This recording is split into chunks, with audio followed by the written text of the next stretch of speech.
আজকে আমরা এখানে সবাই সমবেত হয়েছি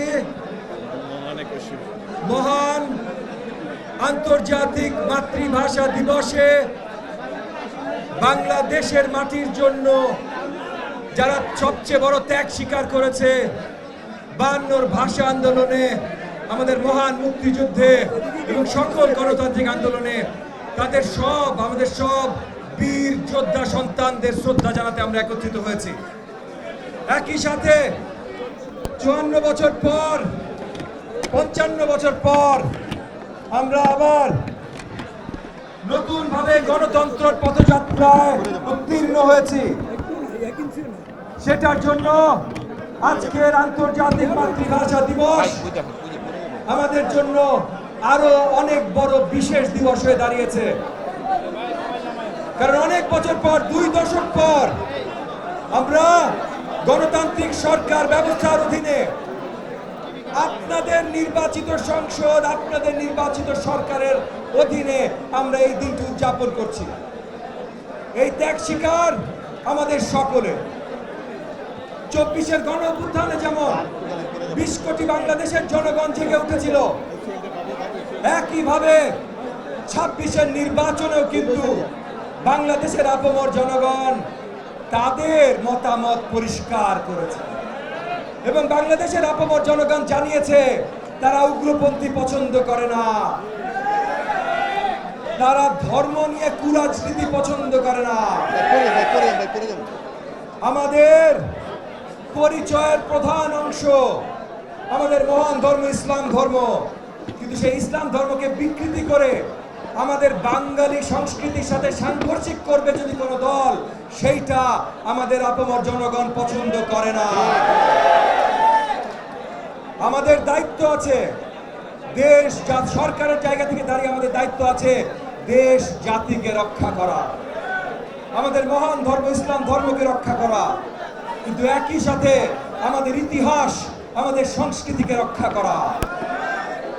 এর কোনোটাতে যদি কেউ আঘাত করতে চায় আমরা তাদেরকে কোনোভাবেই ছাড় দিব না ইনশাআল্লাহ। এবং আজকে আন্তর্জাতিক মাতৃভাষা দিবসে আমি শিক্ষা মন্ত্রণালয়ের দায়িত্ব নিয়ে আপনাদেরকে বলছি যে ভাষা শিক্ষা আমাদের দেশের শিক্ষাক্রমে আমরা অনেক বেশি জোর দেব ইনশাআল্লাহ। কারণ ভাষা শিক্ষার বাইরে সঠিক শিক্ষা কোনোভাবেই দেওয়া সম্ভব না। ভাষা শিক্ষাকে যেমন জোর দেব, সেখানে সবচেয়ে আগে আসবে মাতৃভাষা বাংলা ভাষার শিক্ষা। বাংলা ভাষার সঠিক মর্যাদা, সঠিক মূল্যায়ন সব জায়গায় পৌঁছে দিতে হবে। অত্যন্ত দুঃখের সাথে বলতে হয় প্রাইমারি স্কুলিং এ এখনো আমরা সঠিকভাবে বাংলা ভাষা আমাদের শিক্ষার্থীদের শিখাইতে পারি নাই। এই জায়গা থেকে আমাদের বেরোয় আসতে হবে, সঠিক ভাষা শিক্ষা দিতে হবে। এবং আমাদের নেতা মাননীয় প্রধানমন্ত্রী জনাব তারেক রহমান পরিষ্কার করেছেন যে ভাষা শিক্ষার মাত্রা বিশ্ব মাপের হতে হবে, তৃতীয় একটা ভাষা কম্পালসারি করতে হবে। এই সব কিছু করবো আমরা ইনশাআল্লাহ। কিন্তু সবার আগে প্রথম সারিতে 1 নম্বর সিঁড়িতে দাঁড়ানো থাকবে কোন ভাষা? আমাদের মাতৃভাষা বাংলা ভাষা। আর তাই আপনাদের সকলের প্রতি আজকে মহান আন্তর্জাতিক মাতৃভাষা দিবসে আমি আবেদন জানাই, আপনারা সবাই দেশ জাতির প্রতি সম্মান রাখেন, ভাষার প্রতি সম্মান রাখেন এবং এই যে আমাদের নবনির্বাচিত সরকার, এই সরকারের আস্থা রাখেন।